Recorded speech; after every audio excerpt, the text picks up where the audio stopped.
বড়াই করে আমি তোমার কথা বলে ফেলি, তাই যার কাছে যাই এই দুপুরে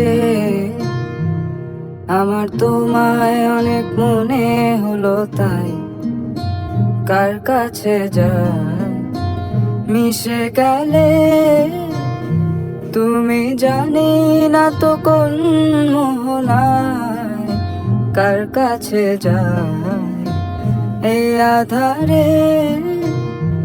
কোথায় গেলে আর তোমায় বলো পাই, কার কাছে যাই।